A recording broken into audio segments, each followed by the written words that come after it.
comenzar con este segundo encuentro. Bienvenidos a los que estén ingresando por primera vez. Espero que sea de provecho lo que se haga en esta sesión que vamos a tener hoy. Así que le doy la palabra a Gustavo, a Juan. ¿Qué tal? ¿Cómo les va? ¿Qué tal? Bueno, voy a arrancar, perdón, voy a hacer un minutito de tiempo, porque veo que está entrando mucha gente acá todavía, pero para no solamente esperar, voy a hablar un poquito de los resultados del encuentro 1, que Perfecto. realmente fueron muy positivos. La asistencia el lunes fue mucha, o sea, la esperábamos a partir de las inscripciones, pero sinceramente cuando se planteó el curso no esperábamos esa asistencia, así que bueno, agradecerle a todos los que se sumaron. En cuanto a las tareas, realmente muy bien también, tenemos más del 80% de tareas enviadas correctamente. Yo estuve hoy terminando de ver, bueno, es corregir, digamos, de verle las tareas a todos, así que muy contento por los resultados. Fue una actividad bastante inicial, pero no por eso sencilla. Sabemos que es una plataforma nueva, que por ahí les resulta extraño escribir en un explorador, en una página web, o que yo escribo algo en un lado y espero que en el otro lado se cambie y no se me cambia. Entonces, comprender que uno está escribiendo a través de un paradigma nuevo, donde vamos a describir un texto y esperar que el compilador me muestre el resultado de una serie de comandos que por ahí a alguien le puede resultar un poco lejano. Creo que como primera actividad los resultados han sido excelentes, ¿sí? Siguiendo un poco con el planteo que hacemos del curso, donde tratamos de no quedarnos cortos con los temas que vamos a hablar, de aprovechar que está Juan con nosotros, que hay muchísimo para contar, no solamente de LaTeX, sino del mundo de la investigación. Sabemos que a veces quizás un poco sesgado, porque nosotros somos del área de la ingeniería y hay mucha gente que viene de otras áreas, ¿sí? Hoy que estuve leyendo los PDF, no solamente hay gente de muchos lados de acá de Tucumán, de muchas instituciones importantes, del CERELA, de la Universidad, perdón, de la Facultad de Medicina, de la Facultad de Bioquímica y Farmacia, de la Facultad de Derecho, sino también hay muchísima gente de Río Negro, mucha gente de Entre Ríos, de la UNER, gente de San Juan también, gente de Mar del Plata. Así que bueno, agradecerles mucho la participación, realmente muy gratificante para nosotros. Ya con esto voy cerrando el tiempito que hacíamos hasta que la gente termine de entrar. Somos poquitos, acuérdense que hoy se va a dictar el taller 2 veces, ¿sí? A las 6 y a las 8 de nuevo, así que normal, digamos, que hoy estemos con la gente dividida en dos. Así que bueno, lo dejo a Juan. Muchísimas gracias, Juan, por estar de nuevo. Sabemos que él está ahora con un trabajo nuevo y anda ajustadísimo de tiempo, por eso movimos un poquito más temprano, pero nada, cumpliendo, así que de nuevo agradecerte, Juan, y ya te paso para que arranques nomás. Gracias, Gus. Buenas tardes a todos. Muy contento con la asistencia, a pesar de, digamos, el cambio horario que tocó hacer, digamos, en esta ocasión debido a la disponibilidad que de pronto con la que hoy no cuento en el día, digamos, en las horas de la noche. Entonces, bueno, en las horas de la noche de acá de Colombia. Entonces, la idea del día de hoy es hablar un poco sobre cosas que quedaron pendientes de la sesión anterior, considerando, por ejemplo, de que ya conocemos lo básico de cómo se estructura un texto en Overleaf, utilizando el lenguaje de LaTeX, lógicamente. Ya sabemos cómo generar una sección, cómo se hace una subsección, si yo lo quiero hacer, cómo generar una lista de elementos que muchas veces es bastante, digamos, se hace necesario dentro del desarrollo de un escrito. Pero más allá de esos elementos básicos que hacen parte de digamos, de la parte plana del documento, es necesario tener en cuenta otro tipo de elementos que también tienen una importancia bastante significativa durante la redacción de los mismos. Entonces, con esto me estoy refiriendo a las referencias bibliográficas y las referencias cruzadas. Entonces, cuando todos conocemos ya qué tan engorroso, qué tan complicado puede ser este punto de citar trabajos, todos conocemos ya la cantidad de tiempo que esto puede demandar. Entonces, la idea del día de hoy es mostrarles quizás algunas herramientas y algunas formas de buscar este tipo de trabajos, de generar las citas un poco más fácil, de una forma más sencilla. Sin embargo, el día de hoy estaremos trabajando con el formato IEEE y no con el formato APA, como para presentarles un poco de variabilidad dentro del proceso, para que entendamos de que se pueden hacer muchas cosas dentro de este editor de textos científicos. Entonces, sin más preámbulos, yo voy a compartir acá mi pantalla y les voy a mostrar, digamos, vamos a comenzar primero por todo lo que tiene que ver con digamos, dónde buscar la información. Entonces, si nos vamos acá, ya ahora estoy compartiendo mi pantalla, por ejemplo, generalmente yo uso digamos, esta división de Google, que es la parte de Google Académico.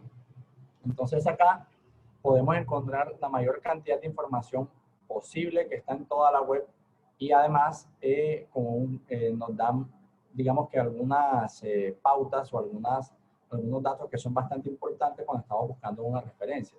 Entonces, lo más importante es saber cómo buscar la información, porque ya sé dónde, pero ahora viene la pregunta es cómo. Es decir, si yo necesito, por ejemplo, si el tópico de mi búsqueda, supongamos ya lo voy a sacar un poco porque cada quien tiene lo suyo, yo buscaré sobre, digamos, el área en la que yo me desempeño.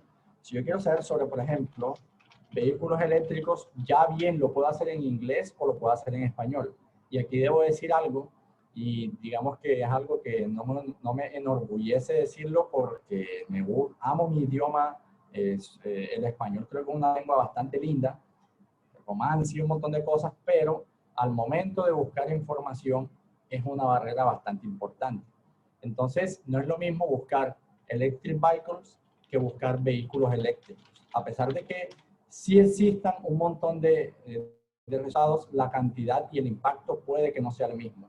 Porque muy seguramente las revistas o las bases de datos donde se encuentran indexados estos artículos que son en español, en algunos casos puede que tengan un impacto bastante alto, pero en la mayor cantidad de casos siempre va a ser menor que las revistas que indexan con textos que son escritos solamente en inglés. Entonces, mi sugerencia, fíjense en este numerito chiquitico que está aquí, la cantidad de citas, por ejemplo, en cada uno de los trabajos, y estoy buscándolo en español. Entonces, aquí me sale citado por 18 personas, por 20, por 16, por 8, por 6, por 8, es decir, la media 10 promedio, de ahí hacia abajo puede que, siendo un poquito más optimista, la tendríamos como en 12 o la mediana más o menos. Pero cuando yo lo pongo en inglés, ya fíjense la cantidad de citas que me salen por trabajos. Como para mostrar que la forma en cómo buscamos la información pesa bastante en los resultados que estamos obteniendo de las fuentes bibliográficas en las cuales nos vamos a basar y en el impacto que estas tienen. Es decir, ya les acabo de mostrar la diferencia entre lo más básico, que es buscar con base en el sujeto de estudio particular que necesitamos y teniendo en cuenta el idioma en cual lo estamos buscando. Entonces, en conclusión, lo mejor es siempre buscar con palabras claves en inglés. Si hay, digamos, si es necesario hacerlo en español porque, no sé, la literatura más, digamos que puede que existan dominios o disciplinas donde la mayor cantidad de trabajo estén en español, no hay ningún problema, pero nunca está de más buscar de los dos lados. Entonces, la idea de hoy es conocer un poco de esto, digamos que son estos numeritos que están acá, de los cuales no nos hablan muchas veces. Digamos que Google Scholar nos permite buscar en función del tiempo, de la novedad o de qué tan reciente es el trabajo o en función de la relevancia. Es lógico que si lo doy en función de la relevancia, él me va a mostrar el trabajo que más impacto haya tenido en la comunidad a través de la cantidad de citas que haya obtenido. Entonces también, pero no hay que dejarse engañar de esto, porque durante el proceso de referenciación de un trabajo, estamos incluyendo elementos de bibliografía, la mayor cantidad de veces nos van a exigir que las bibliografías sean como mucho de 5 años hacia atrás. Es decir, siempre nos van a exigir que estemos buscando información lo más reciente posible. Y eso tiene sentido en que Eso se basa en que tampoco tiene sentido buscar información desde hace 20 o 15 años cuando realmente ya estamos en otra época donde los avances y la tecnología están, digamos, en otra tónica, por decirlo de esa forma. Entonces, por eso siempre se pide buscar referencias lo más recientes posible para garantizar que estamos realizando una búsqueda en el estado del arte, es decir, en lo último que está sucediendo al respecto de ese tópico o sujeto de estudio. Pero bueno, esto es un poco acerca de la fuente principal de información donde yo, por ejemplo, busco lo que yo necesito. Muchas veces esta parte puede ser un poco tediosa porque comenzamos a leer un montón de trabajos y al final no sabemos hasta cuándo parar, no sabemos hasta cuándo poner el punto de decir hasta aquí llego, hasta aquí considero que está bueno. Entonces, para muchas de estas, hay algunas revistas que son de acceso abierto, hay algunas que uno tiene que tener algún tipo de suscripción para poder revisar los trabajos, pero muchas veces la forma, digamos que leer el abstract o el resumen nos puede digamos, entregar bastante información de un trabajo. Entonces, suponiendo que este es un trabajo que a mí me interese, yo leo el abstract y veo que hay algo que me interesa, yo digo, bueno, este trabajo puede que me interese, puede que me pueda servir para el trabajo que yo estoy haciendo. Una recomendación que yo doy cuando de pronto este tipo de trabajos no se pueden acceder porque son pagos, es buscar el mismo trabajo, pero en ResearchGate, que es como la red social de Facebook, la red social de investigación. No siempre pasa, pero muchas veces sucede que estos artículos que se encuentran dentro de este lado, versión paga o comercial, los autores, después de cierto tiempo, después de la publicación, tienen la libertad de poderlo hacer público. Entonces, acá básicamente estoy viendo este texto que está acá, por el cual tengo que pagar porque está dentro de la IEEE, acá está público en ResearchGate. Entonces, eso puede ser un buen tip para la gente, por ejemplo, aquí lo sé un poquitico más en el lado de ingeniería, que le interesa buscar trabajos y ya tienen una fuente, digamos, cómo hacerlo, sabiendo que nada, no solamente los artículos de IEEE, también hay incluso los artículos de revistas prestigiosas, tipo Nature, el editorial del Elsevier y un montón de cosas más, también se encuentran publicados muchos de ellos acá en ResearchGate. Pero bueno, listo. Supongamos que de todo esto que yo estoy leyendo aquí, hay algo que a mí me interesa y yo digo, bueno, este trabajo particularmente yo lo leí ya y a mí me interesa poderlo incluir dentro de mi documento porque me parece que es bastante pertinente y relevante. Entonces, acá abajito me van a salir unos hipervínculos. Esta estrellita es para marcarlo como favorito, si yo lo quiero leer más adelante, por ejemplo, para que no se me olvide. Estas comillitas es para citar, ya más adelante nos vamos a dar cuenta de la importancia. Ya habíamos hablado de esto, aquí es la cantidad de citas que tiene. Si yo le doy aquí clic, por ejemplo, me dice cuáles son los trabajos que han citado ese artículo, por ejemplo. Pero, y esto que está artículos relacionados son trabajos similares. Y estas 9 versiones en las distintas formas en las que se encuentra ese documento en Internet.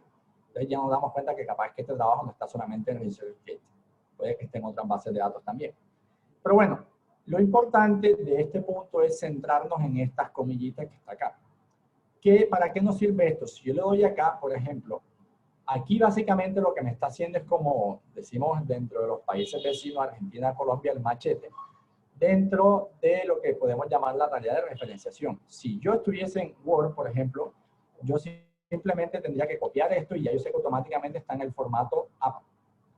Pero eso es en Word, eso es en el paquete Office. Y no solamente en el formato APA, sino digamos en el formato ISO 690, de pronto si aquí uno le da un poco más de extensión haciendo otras configuraciones en las cuentas de Google de cada uno, acá lo pueden citar en el formato Vancouver y en otros tipos. Pero lo más importante generalmente son APA, IEEE y algunos de las editoriales de Thomson, pero bueno, no vamos a entrar tanto en ese tipo de detalles.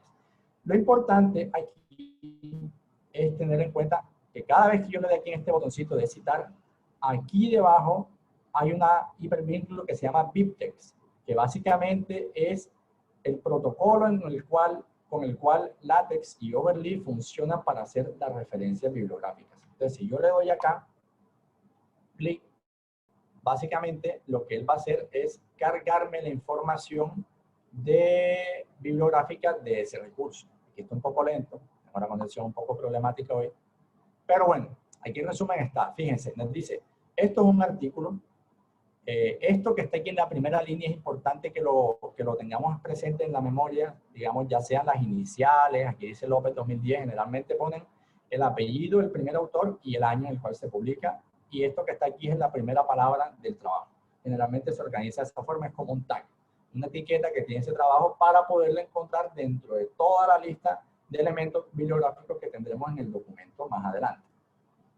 Tenemos el título del trabajo, el autor o los autores, la revista, de donde está, digamos, indexado ese artículo, el volumen, el número, las páginas, el año y quién lo publica, es decir, todo lo que necesitamos para hacer una referencia bibliográfica.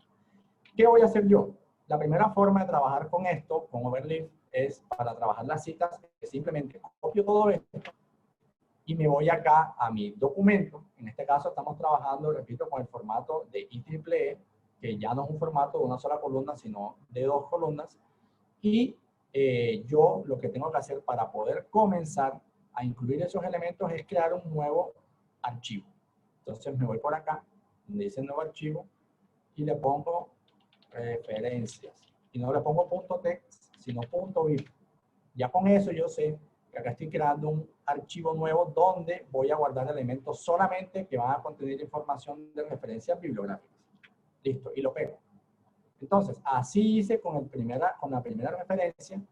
Ya yo sé que más adelante, si encuentro otro trabajo, suponiendo este que está bastante bueno porque tiene un montón de citas, yo hago lo mismo, lo copio y lo pego aquí.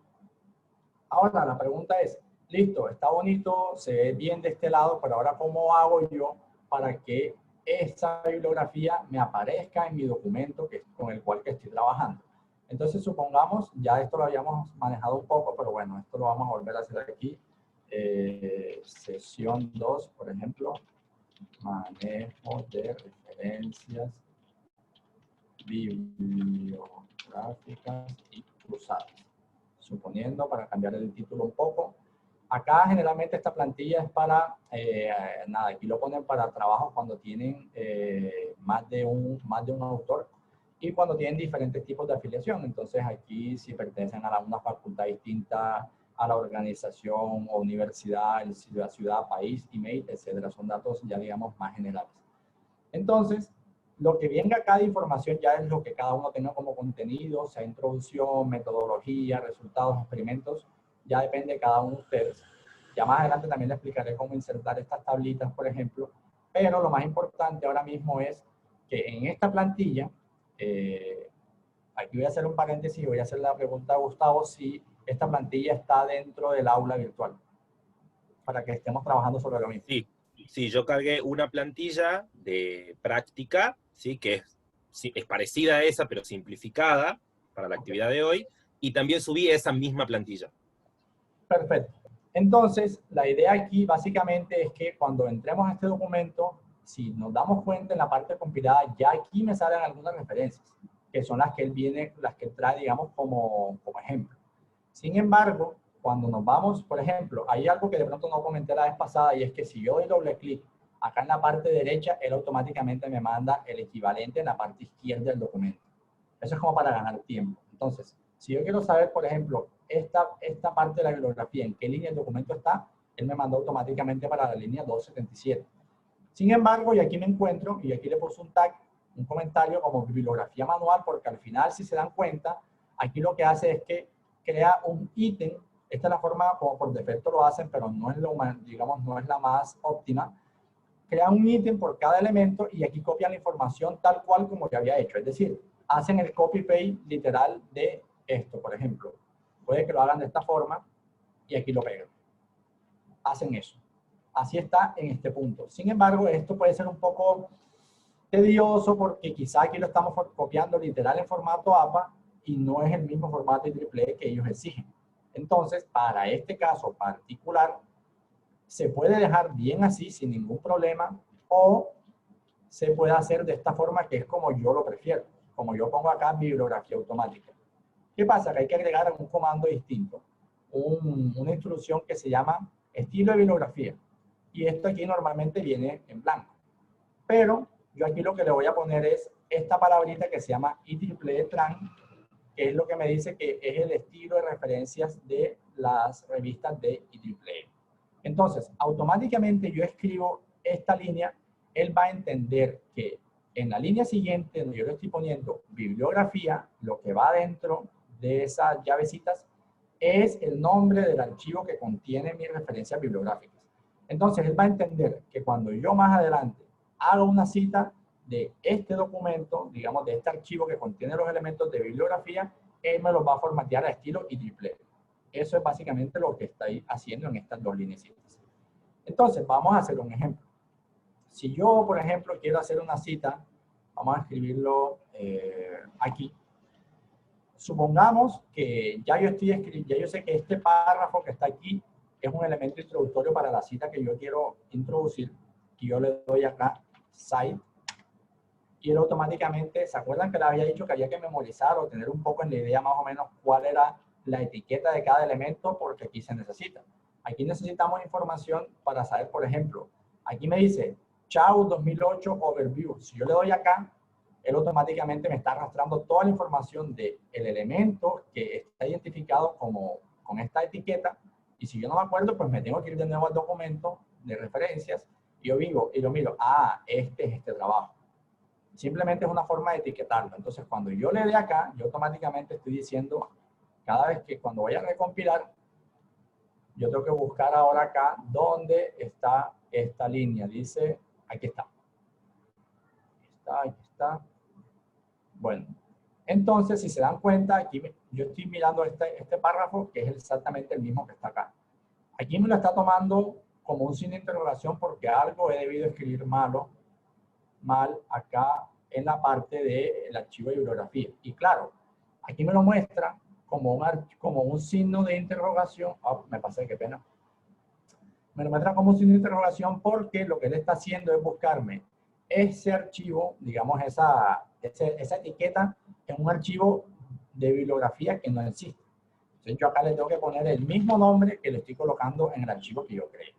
Entonces cuando yo le doy, que el archivo se llama referencias, importante, traten de no ponerlo con espacios ni con caracteres raros, sino pongan REF o referencias, pero que sea un texto plano. Automáticamente ya nos damos cuenta que esta vez ya no sale el signo de interrogación, sino un número 1. Y, por ejemplo, ya aquí viene la diferencia. Esto está aquí, son las referencias clásicas, digamos, en la forma en cómo se hace normalmente, y lo que está en el rojito es la forma en cómo yo la agregué, es una forma distinta.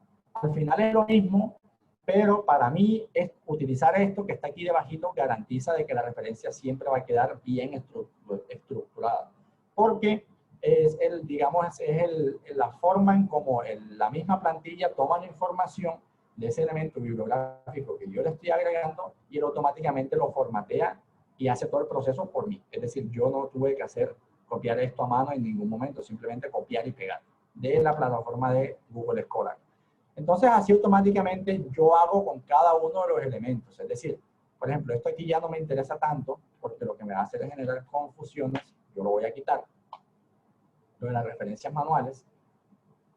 Y además, eso que estaba en rojito ahí existía porque había un comando que decía que todo lo que estuviese de ahí hacia abajo estuviese en letras rojas, pero eso no tenía nada, digamos, de relevancia. Entonces, si por ejemplo yo quiero agregar la otra cita que yo encontré, vamos a suponer que es por aquí, si yo la agrego aquí y le doy compilar, automáticamente él me debe salir acá debajito. Y así sucesivamente. No es complicado, se dan cuenta de que es de relativamente fácil acceso, lo único es tener claro que crear este documento donde vamos a almacenar todas las referencias y luego simplemente saber más o menos la etiqueta de cada uno y si no simplemente la buscamos para saber dónde tenemos que referenciar o dónde tenemos que ubicar cada uno de los elementos.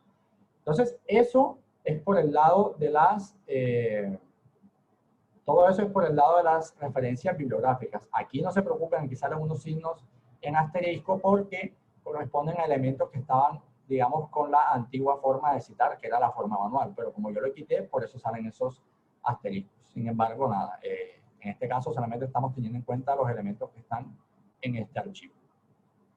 Eso con respecto a la forma en cómo referenciar un trabajo, utilizando la herramienta de Google Scholar, que es como lo más práctico para buscar la información, a pesar de que existan muchos otros motores de búsqueda. Ese para mí es el preferido porque no solamente les da la información de citas con respecto a un solo índice, es decir, no solamente lo referencia con respecto de pronto a las bases de datos más famosas, que son Scopus y Web of Science, sino que también incluyen otros tipos de bases, otros tipos de eventos, otros tipos de editoriales. Entonces es como que un muy buen compendio de información. Ahora, la pregunta del millón. ¿Qué pasa entonces? Si ya sé cómo hacerlo con las referencias bibliográficas, otra cosa que es bastante importante y es muy bueno que lo sepan es que automáticamente yo voy agregando información de referencias bibliográficas, él va haciendo la enumeración solo. Yo no me tengo que preocupar que si yo le estoy agregando en la mitad, se me va a modificar toda la numeración y que yo lo tengo que hacer manual, él automáticamente lo hace. Yo no tengo que, digamos, prestarle atención a esa parte y por eso acá se daban cuenta, digamos, que él lo iba añadiendo en listas. Pero bueno, si yo quisiera hacer, por ejemplo, una cita o hacer una referencia a una imagen, a algún objeto que yo encuentre dentro de el documento, aquí hay una figura que se llama figura 1.png y que literalmente es un cuadrito que dice figura 1.png. Entonces, esta figura 1, fíjense, vamos a ir aquí a ver más o menos cómo está compuesto ese objeto. Para poder comenzar a crear sea una figura, una tabla, sea una lista de elementos, siempre hay que empezar con esta palabrita que se llama begin. Vamos a hacerlo acá a mano para que vean qué pasa. Si yo le doy begin y yo quiero insertar, por ejemplo, una figura, yo le doy F y él automáticamente me autocompleta todo lo que tenga que ver con los parámetros de la figura. Entonces, por ahora nos vamos a concentrar solamente en incluirla. Ya para, digamos, la próxima sesión nos preocuparemos por el tamaño, por la ubicación, de pronto si lo quiero poner varias figuras en una, quiero poner varios captions, por ejemplo, ya son cosas que vamos a trabajar más adelante. Entonces, yo lo único que tengo que hacer es poner el nombre del archivo que yo sé que quiero agregar y él automáticamente me lo debería agregar acá. Entonces, y aquí está agregado. Sin embargo, ahí dirán como que no, pero es que yo justamente no quiero que aparezca por acá, yo quiero que aparezca un poco más arriba. Y eso ya tiene que ver con algunas cosas que tenemos que agregar justo aquí al ladito de la imagen. Voy a copiar acá porque justo no tengo el teclado con el que estoy acostumbrado. Yo quiero que me salga más arriba, por ejemplo, ya hay que agregar algunos tipos de comandos o palabras aquí especiales para que salga justo donde yo quiero. Por ejemplo, si yo le pongo este signo de admiración y esa H le estoy diciendo que me lo ponga aquí, es como el here en inglés, le diciendo pónmelo aquí y no me lo pongas en otro lado. Este que está acá, si no estoy mal, es para que vaya en línea con el texto en la parte lo más inferior posible. Y así es como que un diccionario de algunos términos que hay que tener en cuenta, pero como les digo, es algo que eventualmente vamos a tener que trabajar en la próxima sesión. Pero bueno, lo importante de esto es esta partecita que está aquí que dice label.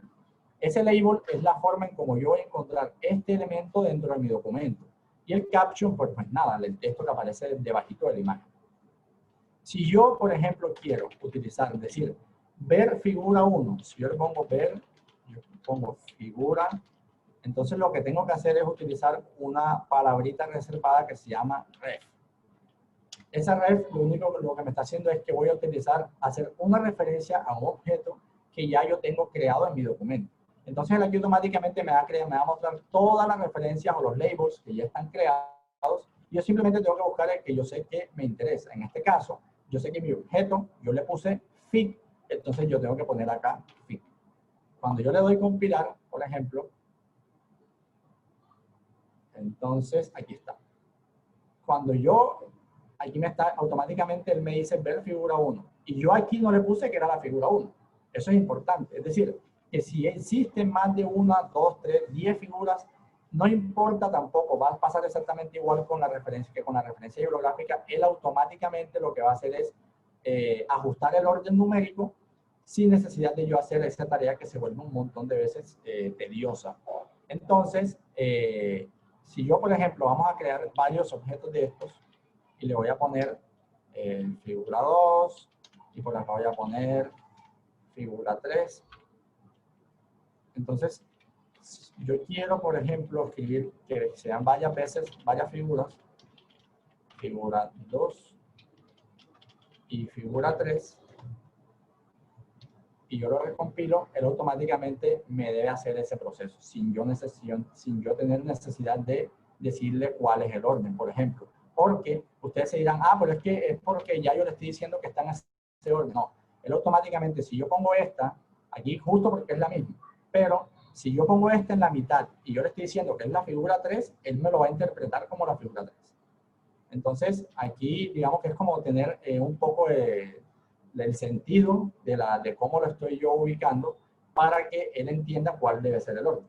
Entonces, eso por parte, digamos, teniendo en cuenta todo lo que tiene que ver con referencias cruzadas con respecto a imágenes y referencias bibliográficas. Pero, por ejemplo, esto que tenemos aquí básicamente es una tablita que si a mí me dicen que hay que hacer una tabla en látex y hay que hacer este montón de cosas, hasta yo me asusto. De hecho, yo ni siquiera la sé hacer así todavía. No me gusta hacerlo porque me parece tedioso y por más que uno tenga práctica, no sé, me parece que uno puede perder algo de tiempo. Voy a hacer un paréntesis aquí, Hugo, porque me salió algo como si la reunión se acabara en 10 minutos y no sé si me salió solo a mí. No, sí. Como no estamos pudiendo utilizar la sala de la universidad que usamos el lunes, estamos en la sala del ingeniero Jorge, se va a cortar en unos minutos, así que ya cuando falte un ratito, la cortamos para todos y les pedimos que reingresen por el mismo link. ¿Sí? Vos seguí un ratito más que yo te aviso, no te preocupes. Listo, dale. Entonces, para proceder, por ejemplo, a hacer estas tablas, generalmente se puede hacer bien a mano, pero bueno, hay que tener ya, digamos, una experiencia considerable en látex. Existe una herramienta bastante útil y es práctica para hacer esto que se llama Tables Generator. Entonces, yo lo googleo, un poco lento. Con ese Tables Generators, básicamente es una interfaz gráfica para yo poder hacer una tabla y que cuando yo, por ejemplo, yo voy a poner aquí tipo, elemento, valor 2, valor 3, A, B, C, supongamos que esa es la tabla que yo quiero copiar. Si yo le doy generar, él me va a crear el código de látex que yo necesito pegar en mi documento para poder tener esta tabla.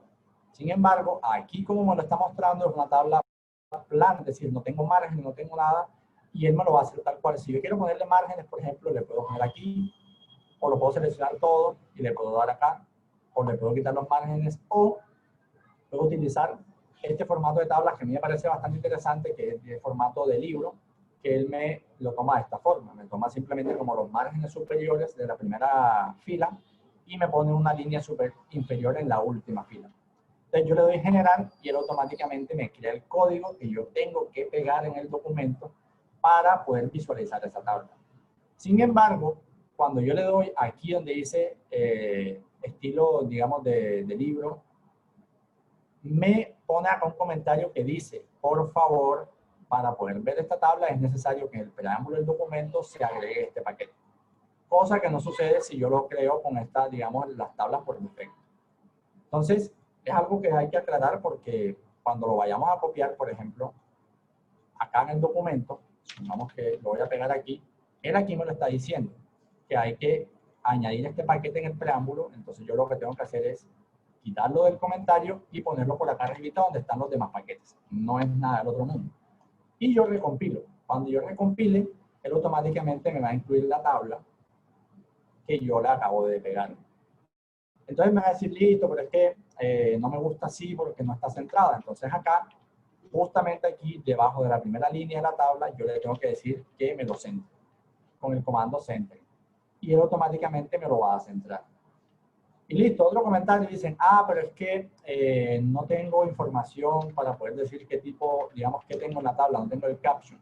Entonces ya aquí es importante que dependiendo del formato en el que ustedes estén trabajando o hacia dónde estén enviando su trabajo, muchas veces exigen que el caption de las tablas esté en la parte de arriba o a veces exigen que esté en la parte de abajo. Entonces, si está en la parte de arriba, yo lo escribo justo aquí debajo de centering y antes de comenzar el elemento de tabla y le pongo el caption. Entonces yo pongo, no sé, descripción. Y le doy compilar. Y automáticamente me dice que esa es la primera tabla del documento. Fíjense que esto aquí lo hice, digamos, sin querer, pero me salió buena para lo que quiero decir. Esta es la tabla 1 del documento y automáticamente él entendió que debajo hay otra tabla y él automáticamente la enumera como la tabla número 2 y le pone el caption que, digamos, que yo le escribí en este caso. Si yo quisiera referenciar esta tabla, tengo que hacer exactamente lo mismo que hice con la figura y tengo que ponerle, este sí lo puedo poner arriba, en cualquier lado, el comando label para ponerle el tag, la etiqueta de cómo quiero yo que se llame esa tabla en el documento. Entonces yo le voy a poner tabla descripción. Y yo en el documento, yo puedo poner aquí, por ejemplo, ver tabla. Yo voy a hacer copiar este backslash porque acá no sé en este teclado cómo hacerlo. Y busco la referencia cruzada y busco la que diga tabla de descripción. Y listo. Entonces, cuando le dé recompilar, él automáticamente, donde dice figura, aquí está. Y bueno, aquí, por ejemplo, aquí me está diciendo que vea la tabla en este formato porque justo donde están las demás tablas, quiero ver porque aquí está pasando algo raro. Generalmente no sale así. Entonces quiero ver cómo está referenciando la otra tabla. Ah, quizás es porque lo estoy poniendo aquí arriba. Vamos a ver. Ahí está. Entonces ya, esa no la sabía yo tampoco. Cuando se va a poner la etiqueta de los elementos, ya sea por lo menos en las imágenes no pesa tanto porque yo siempre lo coloco abajo. Pero me acabo de dar cuenta que en las tablas esa etiqueta siempre tiene que quedar en la parte de abajo, a pesar de que el caption esté en la parte de arriba, porque ya se dieron cuenta lo que pasó cuando lo puse acá arriba, me salió un valor aquí que no tenía nada que ver con lo que en realidad pasaba. Entonces, la conclusión es que esa etiqueta en las tablas tiene que quedar justo en esta partecita de abajo para que él entienda que cuando yo le diga ver tabla 1, él me tiene que referenciar esta tabla. Entonces, cuando yo descargue este documento,